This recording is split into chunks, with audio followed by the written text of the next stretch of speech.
bummer if we didn't.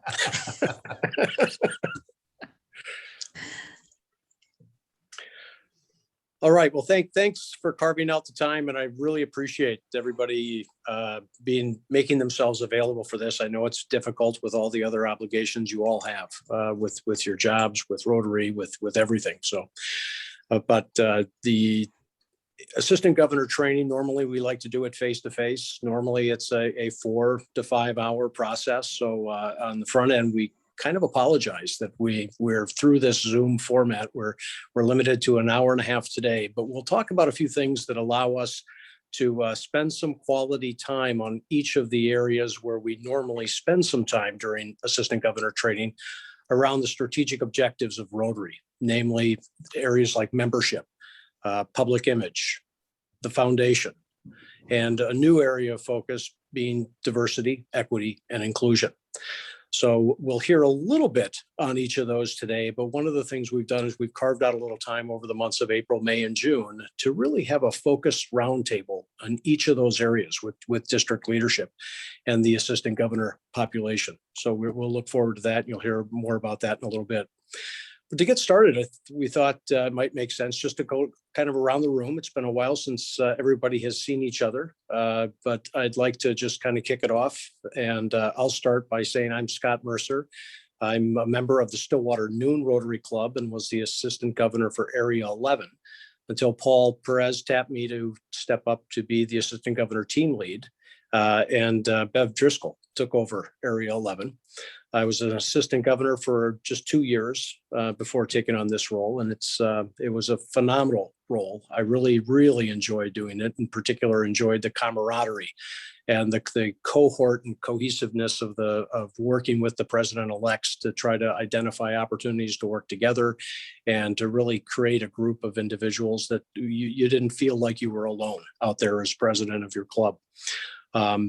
Why don't we just kind of go around the areas, starting with Area 1. Ryan, if you're on the phone, to introduce yourself in just a couple of minutes. Sure. So Ryan Gillespie, Area 1 AG. I am primarily a member of the Rotary Club of Owatonna. We meet Mondays at noon. We're still meeting virtually entirely with the option to hopefully meet in person in May. Currently a mortgage banker at Bremer Bank, have been licensed for about 10 years, have lived in Owatonna my whole life, but I have the opportunity to assist with the 2 Owatonna clubs in Austin and Albert Lee. Great. Thanks for joining. We want to just go around to Area 2. Yes, my name is Bill Wichter from the Rochester Rotary Club, and we have 3 clubs in Rochester. And the rest of Area 2 comprises of a club in Wabasha and the other one in Winona. This is my 2nd year of being AG, and it's most enjoyable. And, you know, Scott mentioned working with the PEs, but it's also fun just having that connection with the other clubs. And it helps the other clubs to know that there are really Rotarians not that far away that are interested in what they're doing. Excellent. Thanks, Bill. I don't know, we may not have Area 3 covered today, so move on to Area 4.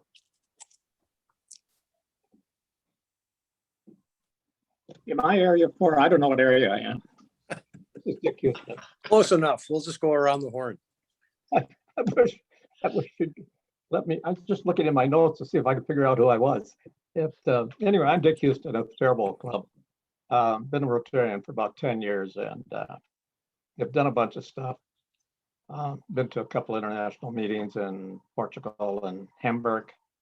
Did a friendship exchange in Taiwan. Did a cultural exchange in Germany with Bev, and did a global project in Sierra Leone. And in the fall of 19, I went to Pakistan for Polio Plus by myself, which was pretty interesting. And been on some committees, and I'm a past president. And right now we're working on a global grant to go to Cambodia to do a water project. So, and I like this job. I'm starting to learn a little bit about it. This is my first year. I have our club in Northfield and Janesville and Waseca.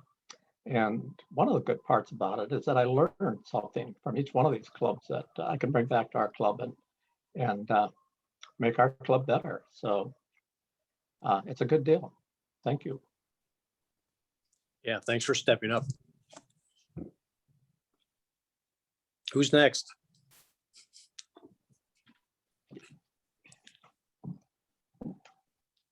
Well, I knew I should have made an assignment list. Corey, are you on? Corey's not on, Not on yet? not on yet. Well, why don't we just go to Julie? Hi, this is Julie Gotham, and I am with Area 9. And I'm a member of the Blaneham Lake Club, and I've been a Rotarian for probably just over 20 years.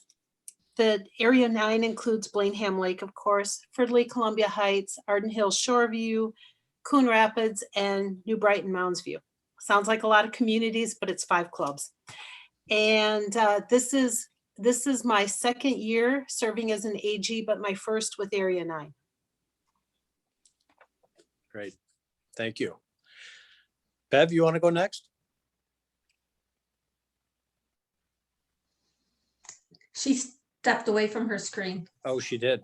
Yep. Well, we'll tap Mark, who's on the road, if he can speak safely. I can. Mark Berger, and I'm a Barron County Sunrise Rotarian and representing Area 14, which is Woodland Lakes, which is the Amory area, Rice Lake, Barron County Sunrise Rotary, and Hayward Club. I've been around Rotary since 1989. I was a team member to Great Britain. Was asked to be a Rotarian in 90, and we actually were in a different district in Rice Lake area back then.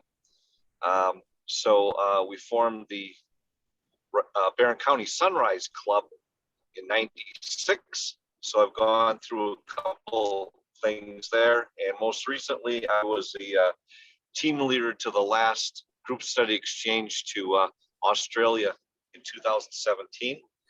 And I was asked to be an AG by Ed Merrick, kind of midstream as Dale Quigley changed her position. And so I've not been through a AG training. This is my first, but I've been out here for about a year and a half now. And I'm just getting back from Florida, driving. And gone. He muted himself, I think.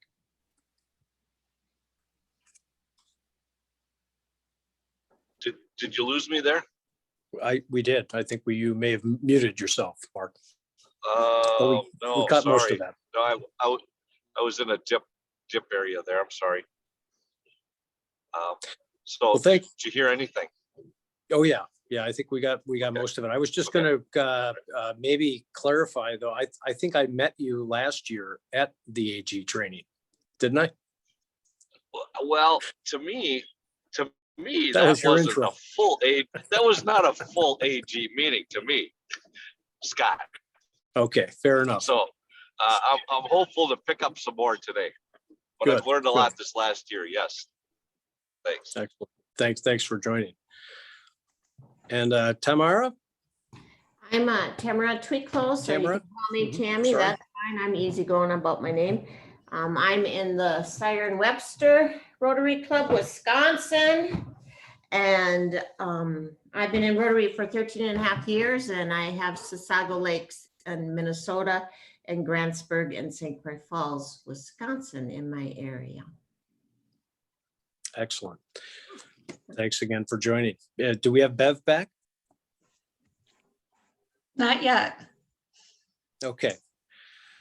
Well, again, thanks everybody for joining. We have quite a few guests on the phone today or on this Zoom call. And I think what perhaps we'll do in the interest of time is just to introduce each of you individually when we get around to those discussion items around the strategic focus areas.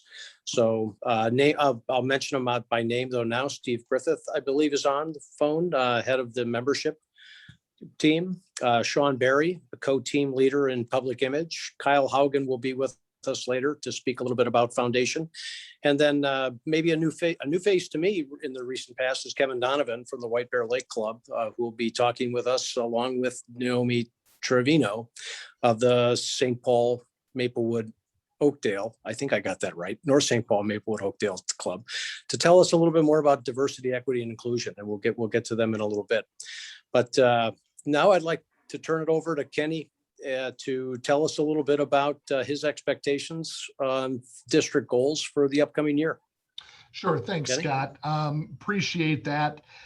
You know, there's all kinds of goals. You know, I have all kinds of lofty goals for our DG, AGs. And, you know, I guess what it's going to come down to is communication. So I was thinking about it this weekend, and all of our clubs are so different. They're different club sizes. There are different levels of engagement. There's different personalities, and it's president-elects, membership leaders, foundation leaders, public image leaders. So it's virtually impossible to have just a cookie cutter. So what I really want to encourage is just communication between all the assistant governors, the team leaders, so Kevin, Noemi, Sean, Kyle, Steve. I want you all to feel very comfortable contacting me, letting me know positives, but also letting me know challenges or where there might be some opportunities. So, you know, to really try to narrow it down, you know, do we want to grow membership? Yes. Do we want to grow our foundation giving? Yes. Do we want to grow our public image? Yes. None of that's going to change from Becker's year, Paul Perez's year, Ed's year, my year, or moving on into Dale's year, and then Patricia's year. So I really just want to try and be as flexible as possible. A couple things I'd really love to see, and Dick actually touched on it in his introduction, is you know, visiting the clubs and really getting that cross-pollination. You guys are going to be the bees, and you're going to be visiting your clubs, taking ideas from where you see ideas working, and share it with your clubs where they might be having, you know, a few more challenges. So I would really encourage you to think of yourself that way, as, you know, you are the contact for the presidents, and hey, we're having a little bit of trouble, you know, in one club with maybe engagement. What are you seeing in some of your other clubs? If you're not seeing, you know, positives in engagement in any of your other clubs, or just looking for additional ideas, please reach out to me. And you know, if I have some ideas, I will definitely share them. If I don't have any ideas, which I've been accused of, I will find some ideas, or I'll at least find someone who has ideas. So like I said, Dick had kind of touched on that cross-pollination. With every club being different, we just have to be flexible in how we're working with them. A couple other things I jotted down over the weekend are, you know, for yourselves, you know, we have to lead by example. Let's make sure that we're all set up on Rotary Club Central. It's hard for us to help our clubs, help our presidents, you know, do something along the lines of, you know, getting registered with Rotary Club Central if we're not registered ourselves. So that would probably be the most basic foundation. Step number one is just making sure that you are yourself on Rotary Club Central. And Kathy is such a wealth of information and always available to help. I'm sure she would have no problem in helping you get set up if you run into an issue. The other thing I think is going to be very important is, succession planning. And that's twofold. Succession planning for yourselves, okay? So even if you're in just your first year, start looking within your clubs of the area that you cover, and, see if there's someone that kind of stands out to you. I don't think it's ever too early to find your successor. I don't want any of you to leave early, but I mean, other stuff, life happens, right? I was assistant governor for 1 year, and then this whole district governor track thing happened. So most of you on this call have more time in as an assistant governor than I ever did. But find your successor and work with your clubs. Some of them, most of them have president-elect. So, come July 1st, we're looking fairly good there. I think there's a few clubs that we're struggling with, and more than happy to help out in whatever way I can. But let's start already working on, a president-elect nominee. So someone that's going to step in and fill those shoes July 1st of 2022. So it sounds like it's a long ways away. It really isn't. Time flies, and we will be turning April already on Thursday. This year is going to fly by. So let's help our clubs, help the current presidents, set up that succession plan. I love the idea that the district has put together through the years of, having a succession plan, because, if there's things right now that Ed can participate in, he will. But again, life happens, right? So we see what Ed went through this last year, and it was really the whole district kind of pulling together, making sure that, nothing fell through the cracks. Let's do the same for our presidents, getting somebody in line behind them. It's going to make Dale's life a whole lot easier too, if we've already, talked about that topic with our presidents. So, those are just a couple, kind of off the cuff ideas I jotted down over the weekend. And again, if it comes back to one thing, it's communication. Please reach out, ask, don't be too proud. If there's an issue you're running into, I guess I always think of going back to college, and what one of my college professors told me is there's no such thing as dumb questions, only dumb answers. Okay, so reach out, ask the questions, allow us to help you out from the district level. So with that said, I think I'll turn it back over to you, Scott, and we can certainly have more Q&A and feedback down the road here. Thank you. Thanks, Kenny. I was going to emphasize the same thing, that a big part of this program today is interactivity and open discussion across the assistant governors.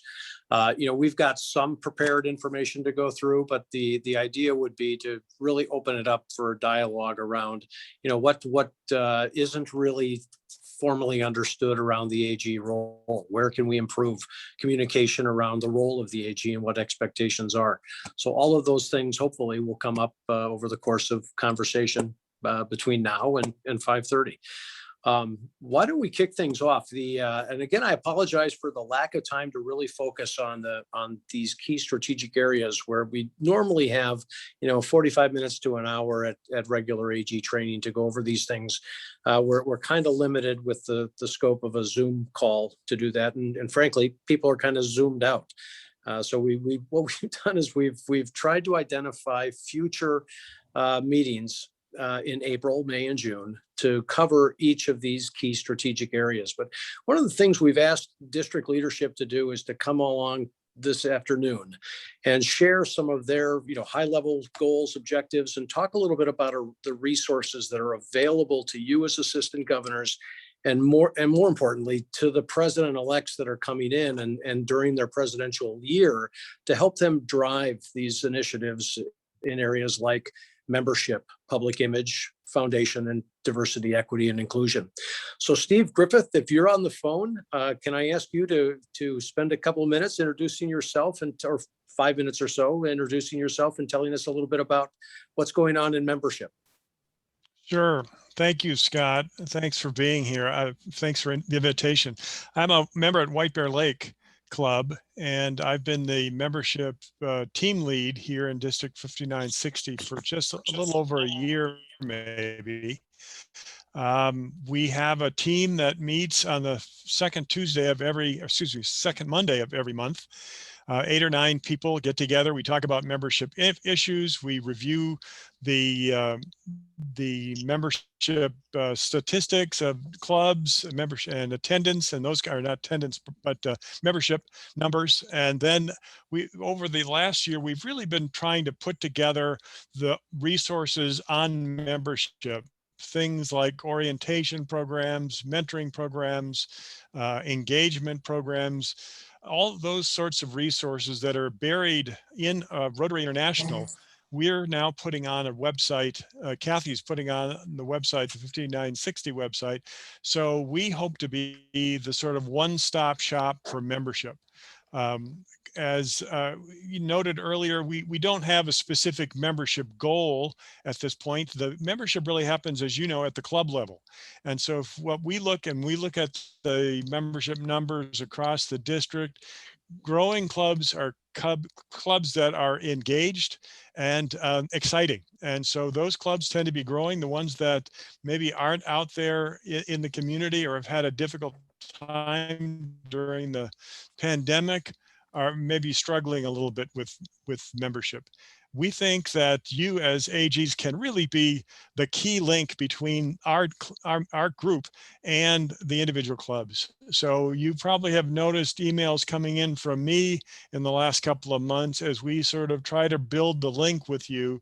So if we see a club, when our review of the membership tables say that this club, a particular club is maybe losing members, what we do is we reach out to you as AG and ask you to check in with that club. I'm also sending you those membership numbers each month, and hopefully you're looking at them and reaching out. And so if you get a club that needs help, we want you to see us as a one-stop shop. Just an email to me, and I can get back to you. And we're interested in doing consultations with clubs. We can provide individual clubs with specific resources. We want to be the one-stop shop for membership. So I look forward to working with you all in the future. Excellent. Thank you, Steve.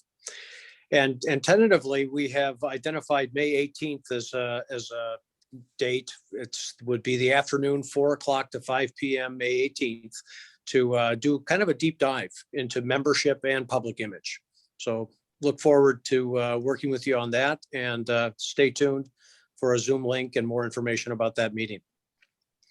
Next up, I have, I think Sean Berry is on the phone. Sean, if you've got a few minutes to introduce yourself and tell us about what's hot in public image. Sure. I'm Sean Berry from Rotary Club North St. Paul, Maplewood, Oakdale, NSPMO for short, and the public image co-lead for our district. I'm also developer of the POA photo editor app.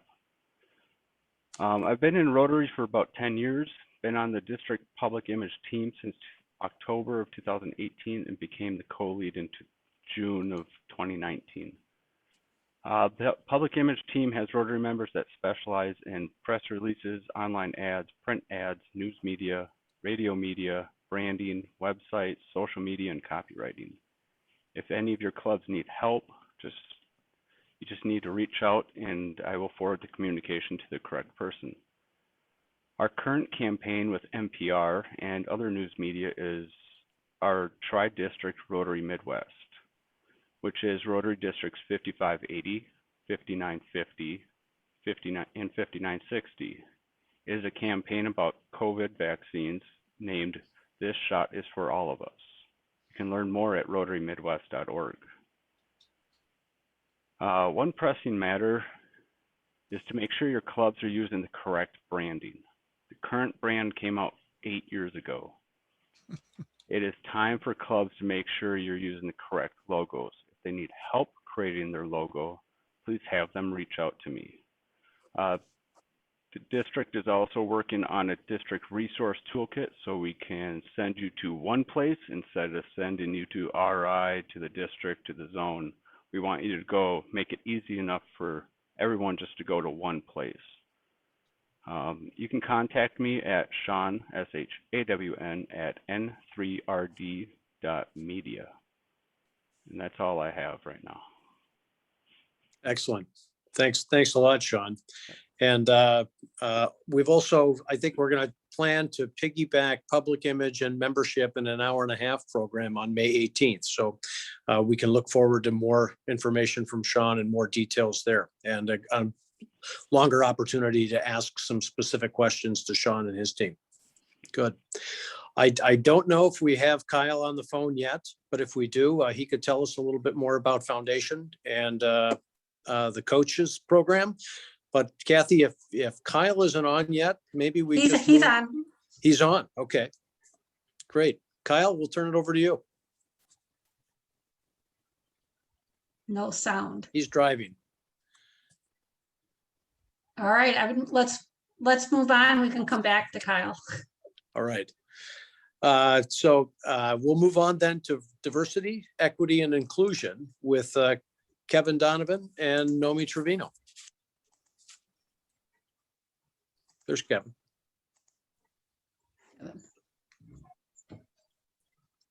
All right. Can you hear me? We can. Okay. Nomi, do you want to start or do you want me to start? So we didn't practice this. My name's Noemi Trevino, and I'm with the North St. Paul Maplewood Oakdale Club as well, like Sean.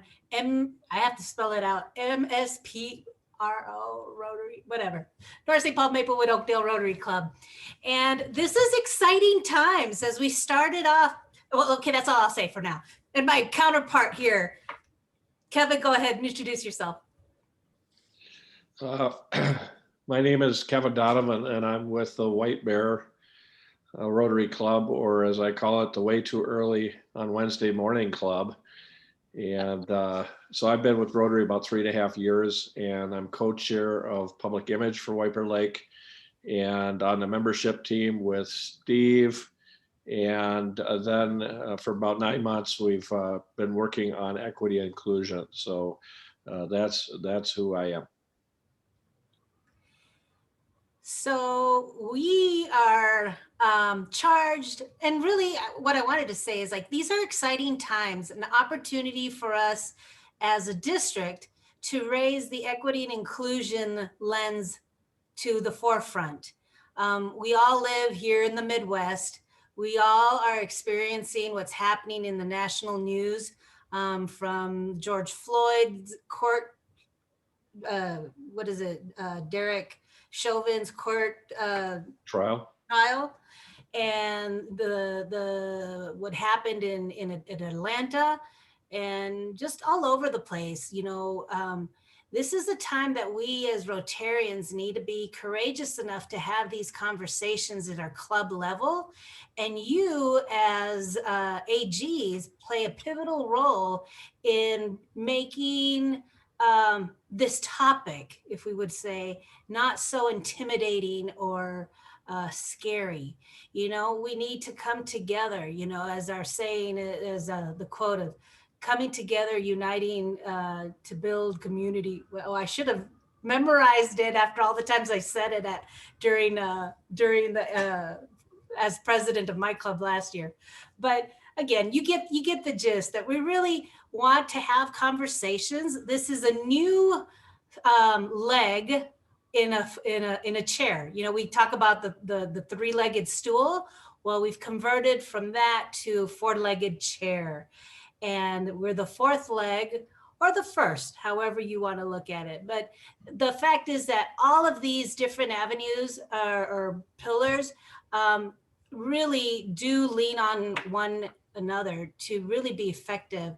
You know, as we try to increase membership, it's about diversity. It's about, if we were all the same and had the same flavor and, you know, looked the same, it would be really boring.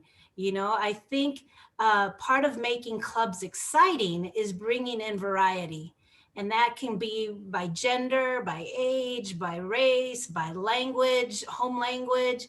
All of our experiences can contribute to bringing some variety into this conversation and hopefully appeal to what we claim as wanting to be service-oriented organization that provides, you know, service above self. And I'm just kind of going all around, Kevin. So I'm going to pass it on to you and see if you have anything new or different. Okay. Well, again, thank you, Scott, for reaching out and inviting me to come to this conversation. And for all honesty and clarity here, I didn't even know there was an AG thing at all. Now, I'm a slow learner, so maybe that's what the deal is, but I did not know this layer of the piece. And so I'm excited. I'm excited that there is this and happy to be helpful if I can be so. So for me, my journey with the Rotary has been, I was coerced. It was strongly suggested that I join by former governors Jim Hunt and Bill Rust and Mark Sather, wasn't a governor, but I have three very good friends that just said, Kevin, you got to do this. And so finally I got around to doing it.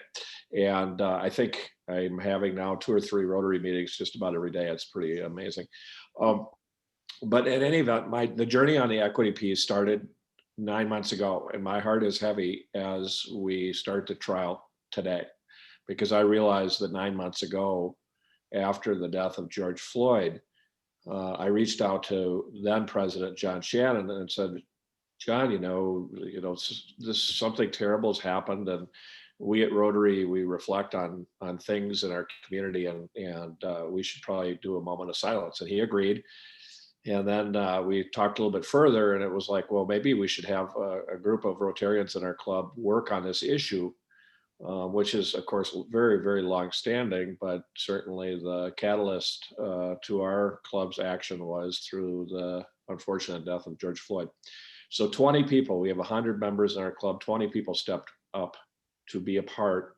And Steve is a part of our team. I guess we call it team, not committee. And Steve is a part of that. We have 18 other folks, and very passionate. And we talk about membership and engagement. So first and foremost, it is my belief that this is a moral imperative for us as Rotarians to embrace this work with all that we are. And that if we were truly going to live the 4-way test, this is absolutely necessary work. But when we started looking at these different things in our club, it became quite evident that we had ourselves quite a journey. Essentially, when you hear people talking a lot about this, it's white people's work. And when I look at the demographics of most Rotary meetings, it's white people's work. And so, but I also want to say that we talk about engagement and membership. And I would say that all of these kind of go together. So when we talk about membership engagement, the people in the equity group in our club are far more engaged in activities, and Kathy is putting up an activity sheet of our last 9 months. It's kind of our report card, so to speak, of what we've done. And there's some things on there that we're going to do. And again, I should say, anytime anybody wants to drop in on one of our equity and inclusion meetings, we are inclusive. So please stop by. We hold them, and I can certainly share that with everyone. But so the other piece is the membership piece. White Bear Club has grown 10 members in the past year. In fact, we're celebrating our 100th, I think, on Wednesday. And I think Ed's going to come in and see us. So during COVID, at a time where you would think maybe there'd be not as much engagement, I'm going to argue there was much more engagement. And I'm going to say that in large part due to our equity and inclusion group. So I could literally go on and on and on. But the other piece I want everybody to know is the district itself is just in the very early stages of forming a DEI team, and an avenue of service or whatever. And there are about 12, 15 folks, give or take, from all over the district that have volunteered to step up and say, I think I'm interested in this. It's something we should do, whatever the reason. But we do have a nice representation, a cross section of our district. And we had our second meeting. So we, the forming, storming, norming, and performing, what you see from working on a team, we're just in that early forming stage. So it's like building the airplane as we're flying. But I do want to say that we're a high performance team, and we're willing to push forward. In fact, one of the Beth from Northfield reached out and invited me to come and do some equity and inclusion with their club in Northfield. So I'm not going to speak for my counterpart because she's still working and I'm not. But at some point we may have this a strong ability to just come out and especially with Zoom, come in and work with anybody that wants to on equity inclusion. I'm going to stop right now because I know I've I used up my 5 minutes. Well, Sorry, thanks for that great introduction, Kevin. And the important message really is a lot more to come. That's one of the reasons we've identified June 15th, at least a couple of months out, in order to have our kind of roundtable on diversity, equity, and inclusion. So you can all look forward for more information to come on that over the coming weeks and months. I understand we've got Kyle Haugen on the phone now. So Kyle, tell us a little bit more about the coaches program within Foundation. There he is. There Are I you on? am. Oh, your sound is Yes, bad. you should be able to hear me. Now is better. Well, Yep. We can hear, yeah. Yeah, I'm gonna go ahead and leave my video off because that'll just help matters. Obviously, I think you all are aware the Rotary Foundation is what helps make Rotary international in terms of the projects we do and the good things we do around the world. Because without the Rotary Foundation, we would basically have 35, 40,000 Rotary clubs doing projects in their communities with cash on hand.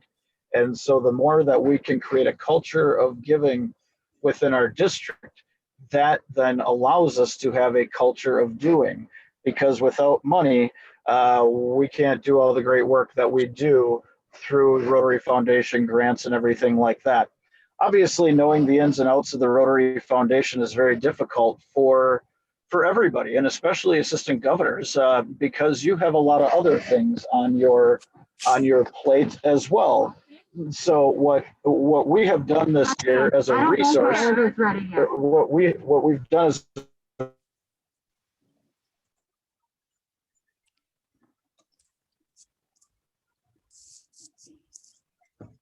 as in business for if you all to be not quite experts, but significantly knowledgeable on the foundation, plus on membership, plus on relationships with your clubs, that's a lot to do. Overwhelming, and when things are overwhelming, we tend not to do anything at that point in time. By finding people already well versed on the foundation and passionate about the foundation, we feel it's a way to take that area off your plate. And so this is someone that can work with you, both with you and alongside you, to work directly with the clubs to create a culture. Because obviously we've done some nice things from the foundation standpoint at the district level with some of the different giving initiatives, and it's shown over the 4 or 5 years that our giving continues to go up quite significantly. but we still, the best way to create a culture there is to work one-on-one with the clubs. And so we've tried to create a so it doesn't have to be you. We'll send out a list of the foundation coaches as they align by your areas as well, so you know who those other coaches are that you can work with. And if you ever have any questions, obviously reach out to either a coach for a particular club. They're not aligned by the same way we've aligned the areas for the assistant governors, because we didn't want, we wanted to spread it out in terms of quality clubs, mid-tier clubs, and not as good clubs when it comes to the foundation. So it's done a little differently there, not geographic, but they're willing to help, as is the District Rotary Foundation team. I'm still the foundation team leader until go that role, and Margie Horning as the grants team leader, Paul Hofsleen as the fund development team leader. But we're all here to help, and we'll talk more about the foundation, at least give you some talking points so you can be able to speak the language without having to be the expert. Your job is to just connect them to the experts if necessary. So Scott, I think that's enough for me, and hopefully my internet connection was worthwhile here.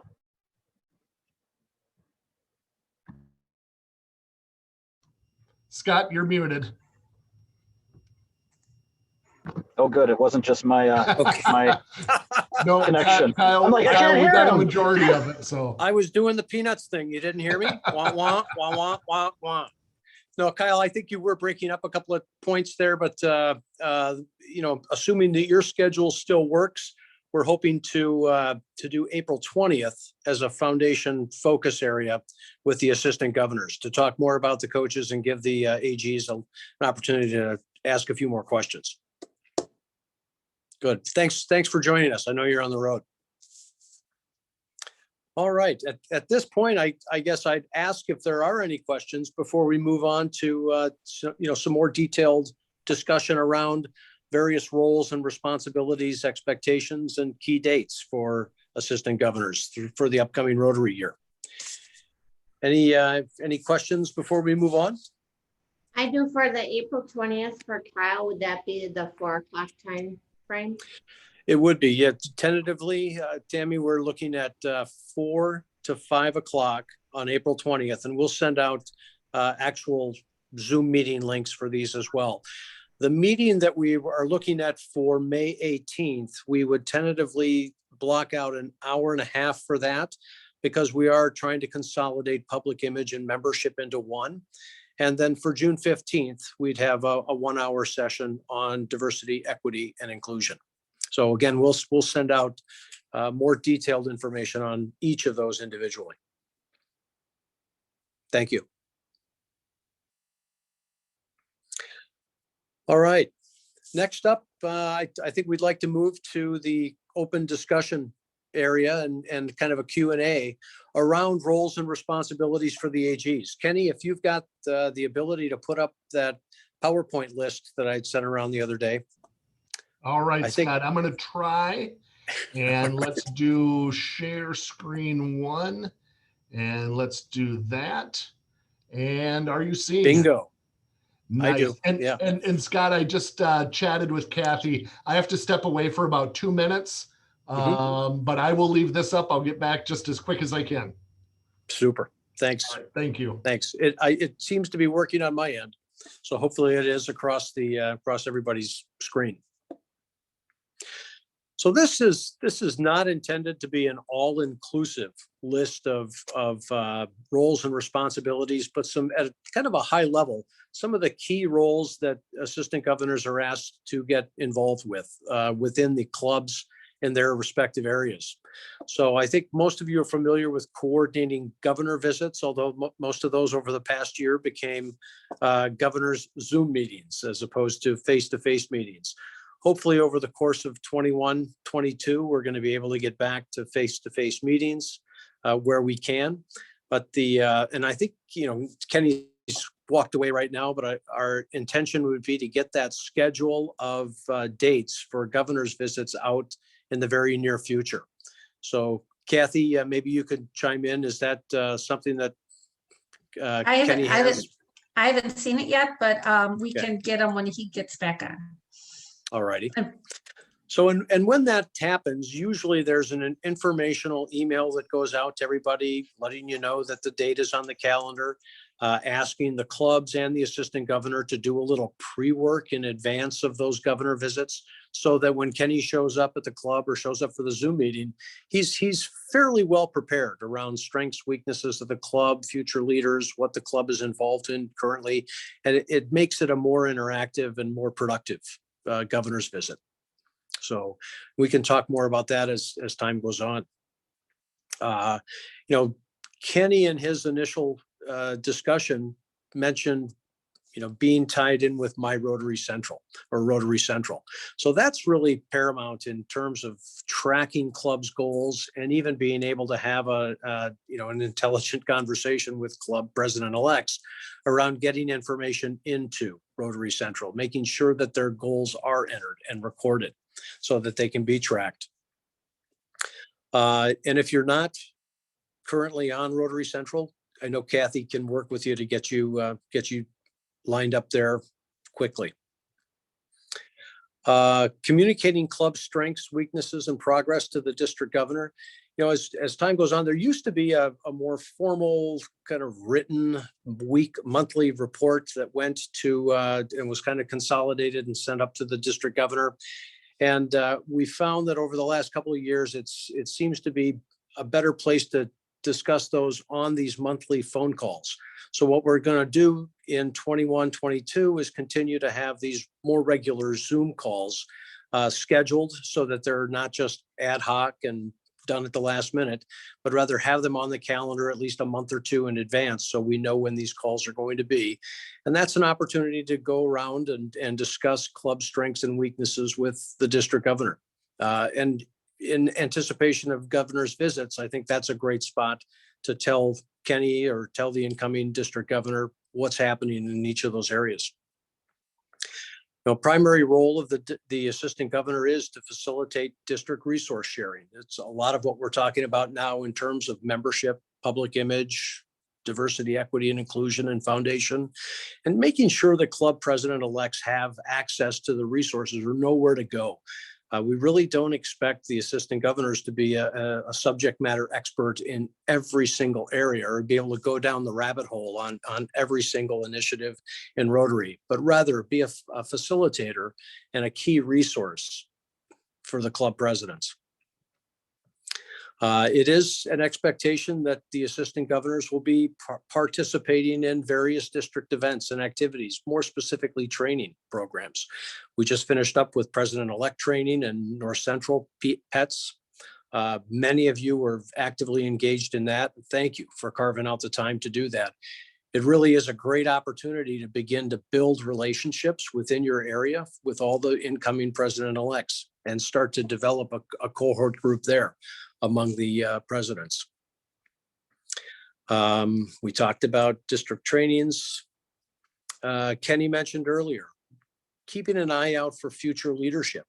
The district consistently needs people to step up and take on leadership roles within the district, and clubs really need to be able to have a succession plan. So the assistant governor can play a key role in succession planning, mentoring, and developing future leaders for Rotary and the district. Not to mention succession planning for your own assistant governor role. This year, we actually are losing 4 assistant governors. I think only one is going to continue on for another year while we find a successor, but we're still looking for 3 assistant governors in other areas. And so succession planning really is an important part of the role to help the district governor team identify candidates to replace you at the end of a 3-year term or earlier, potentially. Kathy, we can move on to the next. Oh, there it is right there. You're way ahead of me. But again, people ask routinely, how often should I be attending club meetings? And the expectation historically has been about, connecting in about once every quarter with the clubs, or at least having a conversation with the president-elects. Trying to get back into face-to-face meetings when those meetings come back on, and attend and participate in the club events and fundraisers. And equally important, communicating across the district when the clubs are having those key fundraisers, so we can really reinforce and try to support each club with participation outside their own area or outside their own clubs. Going forward, we've talked a little bit about the monthly, bi-monthly assistant governor roundtable meetings. Over the next 3 months, we'd really like to focus on these key focus areas in each of the strategic initiatives. We really couldn't spend a lot of time today on each of those areas, so we've decided to carve out some time in April, May, and June to accomplish that. So we can answer more questions about that as time goes on. And then obviously within each of your areas, promoting district events like One Rotary Summits, the Conference of Clubs, the grant management seminars, and the importance of all of these things in learning more about Rotary and continuously reinforcing leadership and developing leadership. So some key dates, Kathy, I think on the next slide. And this is just kind of a general rule of thumb that as we move through the Rotary year, there's some things that as assistant governors, we need to be thinking about and working with the clubs to make sure that things are running smoothly. We're just finishing up February and March, but being there to really encourage and ensure that clubs have adequate participation at PETS and NC PETS. Making sure that their district goals are being developed and entered into Rotary Central. Meeting with the president-elects and kind of beginning to develop this rapport and this cohort group across the clubs. With Zoom, it seems even easier now, where clubs historically may have been a little bit geographically challenged to get together face to face.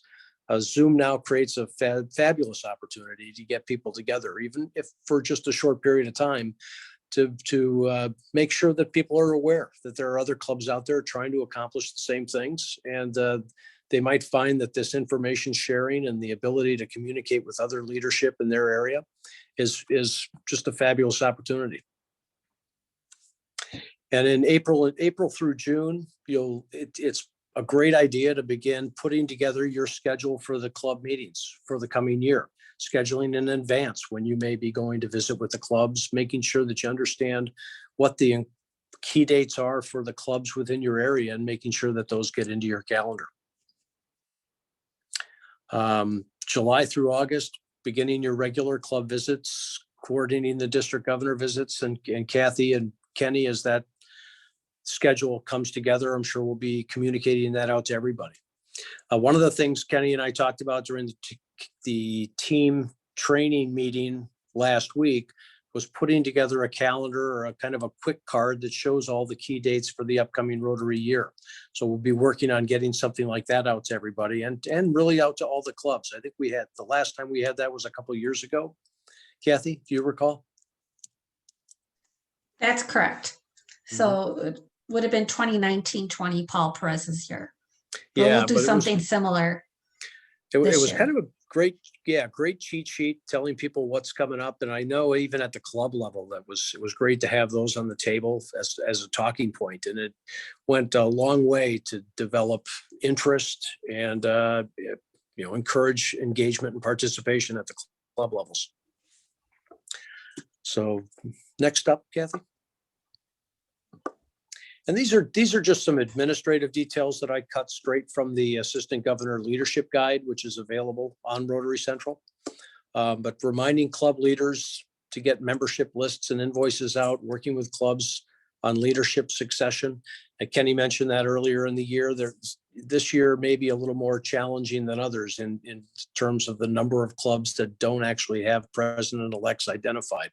So very important to work with clubs to ensure that they have a leadership succession plan in place and that they've identified leadership that can participate in all the phenomenal district training that's available for president-elects. And in January, it's important to have that in place by January. May through June, driving participation at the District Conference of Clubs. June 5th, I don't know if Ed's on today, but World Environment Day is also going to be the meeting for the district conference of clubs around the environmental projects that he's identified. More information coming on that. And then in May, or actually in June 25th, Kenny's installation will be down in Mankato. So that's all I had really prepared. I thought what we would do with the time we have remaining is just to open it up and have some dialogue around the assistant governor role. What are some challenges that each of you may have faced over the last year or two in your roles, and just share ideas on how we can improve the roles and responsibilities of the AG. This is the interactive part. Well, this is Bill from Area 2. In the past, and maybe something happened, but on Club Central, we were able to get reports just on our own area. I can get district reports for giving, membership, whatever.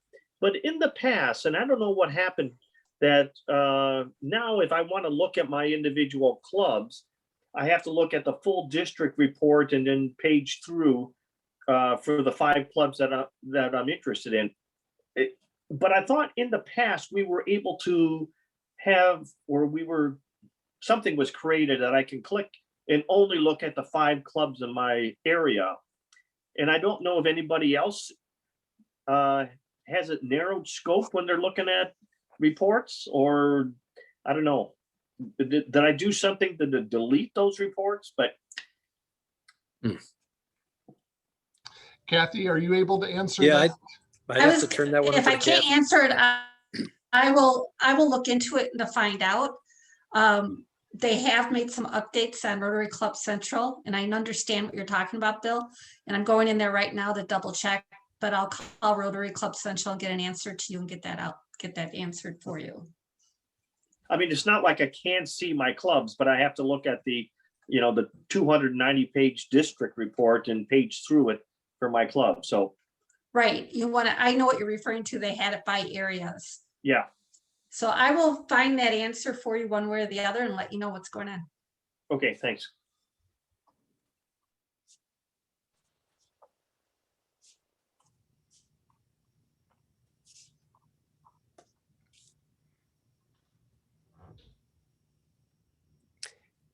Anyone else have any best practices, questions, or issues in the AG role over the past year?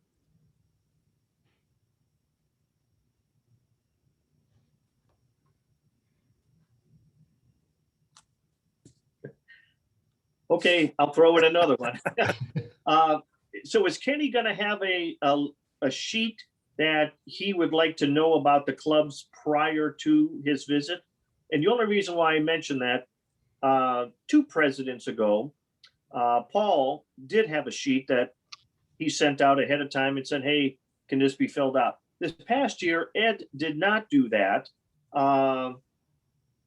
which was fine too. But I was just kind of curious, and if, which way the wind is going to blow with Kenny, if he's going to do his own G2, or is he going to ask the district governors to fill out a form for him before he visits?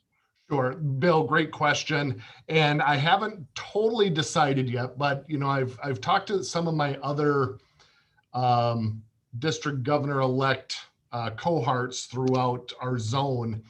And something I've kind of been batting around, because I still work full-time. And so my goal, though, is beginning July 1st is to make it to each club to talk to them individually.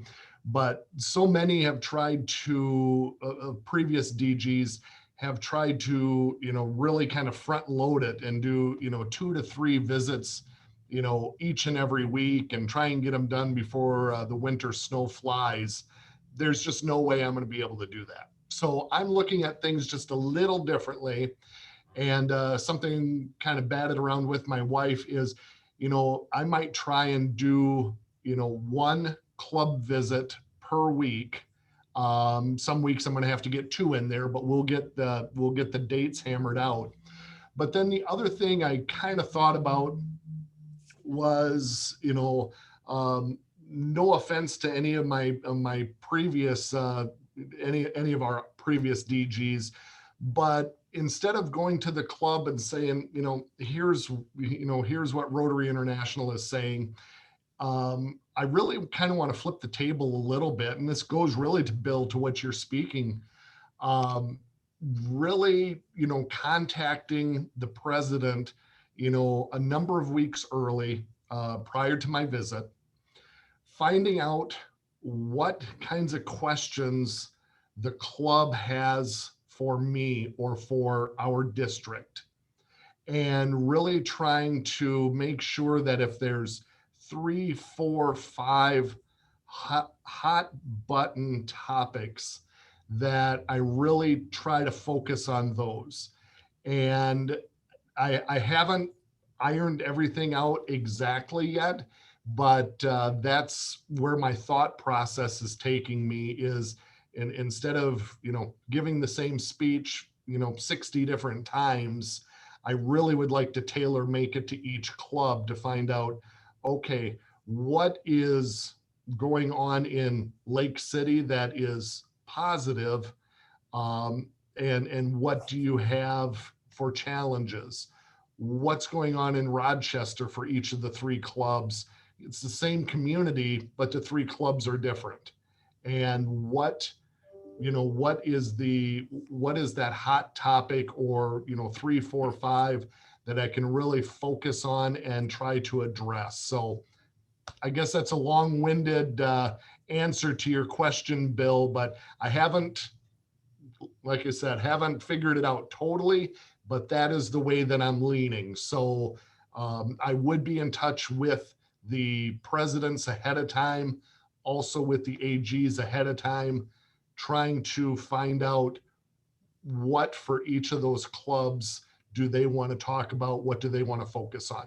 And again, any of the AGs, any of the district leadership team that's on this Zoom right now, I really would appreciate your feedback. I really would appreciate any thoughts or ideas that you may have.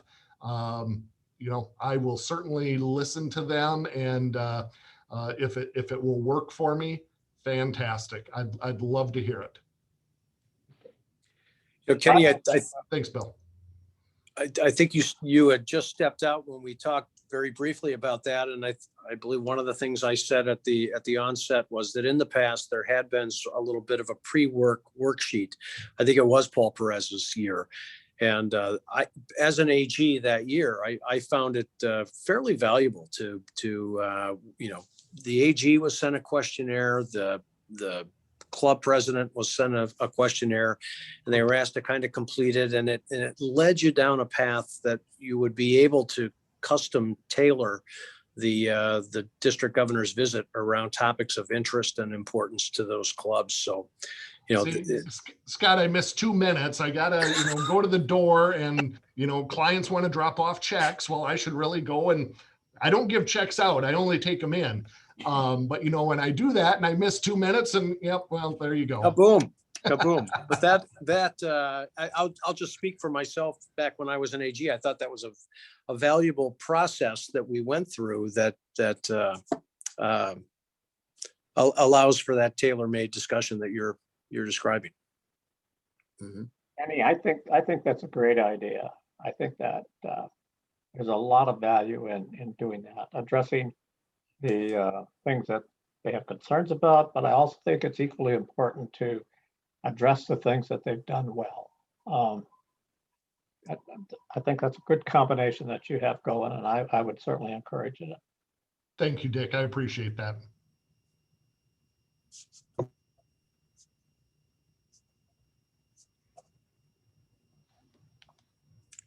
I guess I'm curious to hear from the AGs, being that we're starting this new diversity, equity, and inclusion.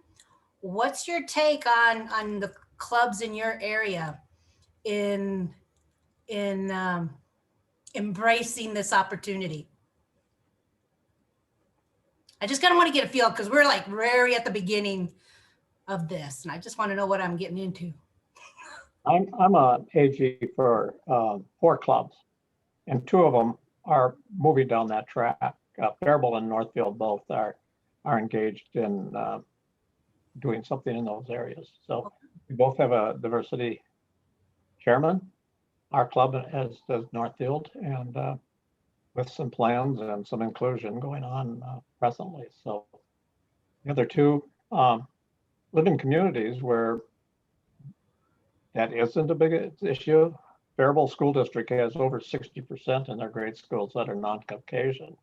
And so it's a big deal in our community. Northfield, not quite so much, but, and the other 2 are smaller towns with different issues. But yeah, we're moving forward. That's good to hear. Nomi, I would mention that our club in Stillwater just went through a visioning session, and the topics around diversity, equity, and inclusion were of top of mind during that visioning process. We have a young president coming in next year who firmly believes in promoting diversity, equity, and inclusion, and is already talking about making changes to the process. How do we hold club meetings? Why do we say the Pledge of Allegiance? Doesn't that make it uncomfortable for the foreign exchange students to have to pledge allegiance to a flag? So things, I'm not, taking any positions there, but she's challenging the prototype or the status quo within the club for probably the first time in Stillwater in a long, long time. That's encouraging, Scott. We have. I think I like this person. I've never met her. We have a Buddhist and a Muslim in our club, and they say on some weeks they say the prayer, and they're perfectly comfortable with a Christian prayer or a Buddhist prayer or a Muslim prayer, and so we've been doing that now since they joined our club. And are the Christians comfortable with the Buddhist and the Muslim prayer? Yes. Oh, interesting.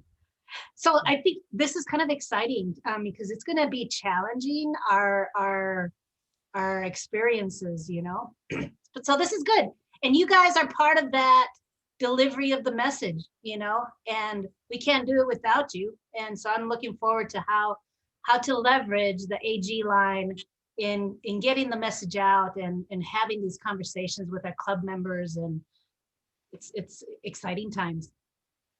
Thank you. Thank you, Nomi. I guess I would just pose a question to the AGs as well out there. How do you feel about your ability to visit the clubs as regularly as maybe expected of you, and what challenges have you run into over the past year in visiting clubs and conducting your role?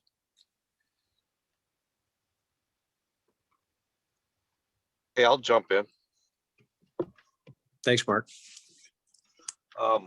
My challenge has been really in Woodland.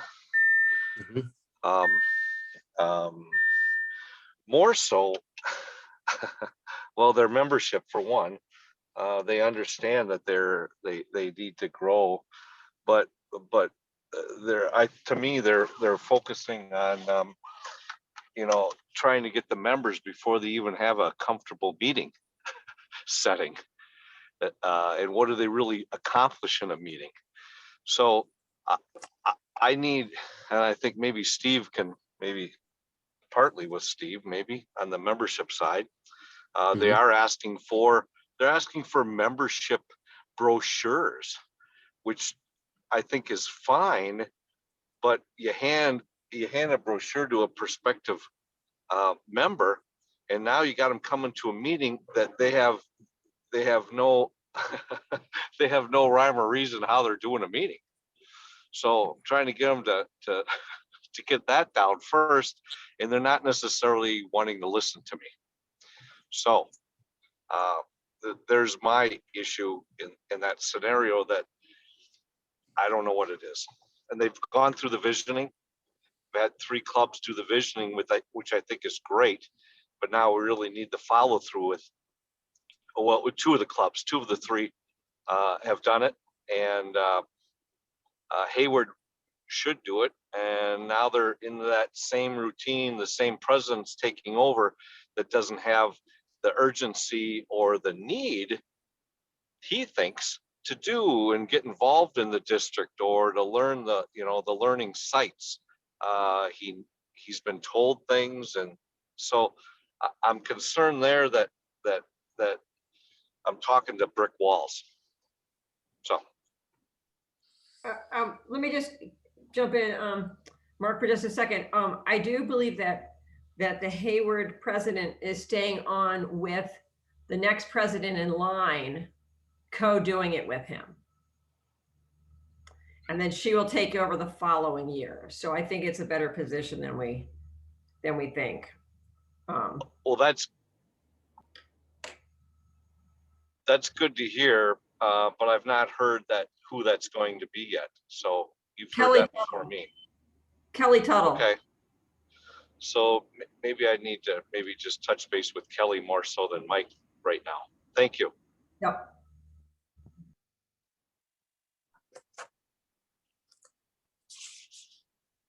I think from the membership perspective, maybe the club just needs to hear a different voice. So if you can get them to bring us in or bring one of us from the membership team in, it all comes down to engagement. And, I know that meetings are important to Rotarians, but gosh darn it, it's not meetings it's service above self, not meetings above self. So gosh darn it, get them. I mean, the first question I have is, what the heck are they doing in the community? Are they doing something exciting? Are the members excited? Are they serving a need in their community? If they're not, and it's all focused on meetings,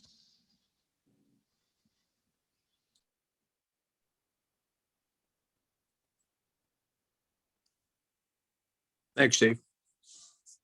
Anyone else?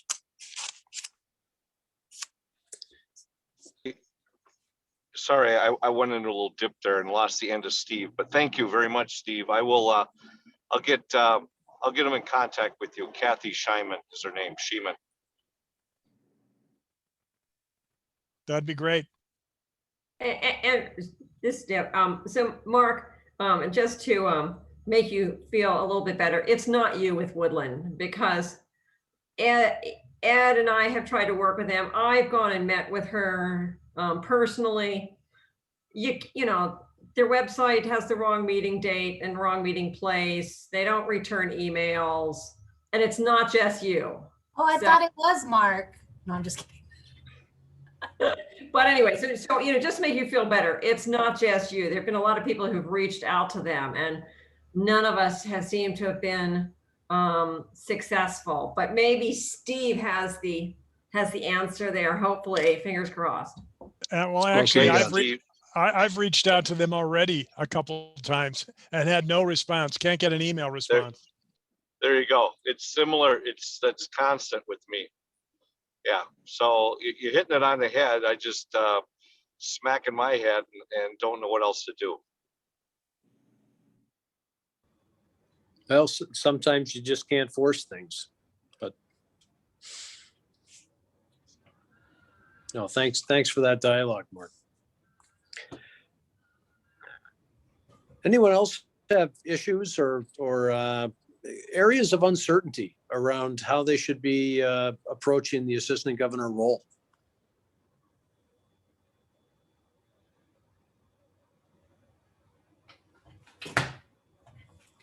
If not, I have nothing else prepared. Kenny, I don't know if you have any closing comments for the group? No, other than, if we tell you an hour and a half, I'm going to be adamant it's an hour and a half max. I've never had anyone complain yet in the last year about getting out of a Zoom meeting early. So if it's an hour, we're going to get you in and out in an hour. If it's an hour and a half, we're going to get you in and out. So thank you all very much for being here. Scott, thank you for spearheading this. Much appreciated. All the AGs, all the district leadership, thank you so much. If there is something that you had to step away and missed out on something like me, it is recorded. So Kathy's doing that for us. We can always go back and pick up those moments that we missed out on. But no, I really want to appreciate, everyone being here, and again, say thank you. Again, going back to my, kind of the kickoff was communication. Please reach out to me, call me, text me, email me, whatever your preferred form of communication is. Don't be bashful, please. Thank you, Scott. Yep. No, thank you, Kenny. Thank you, everyone, for joining.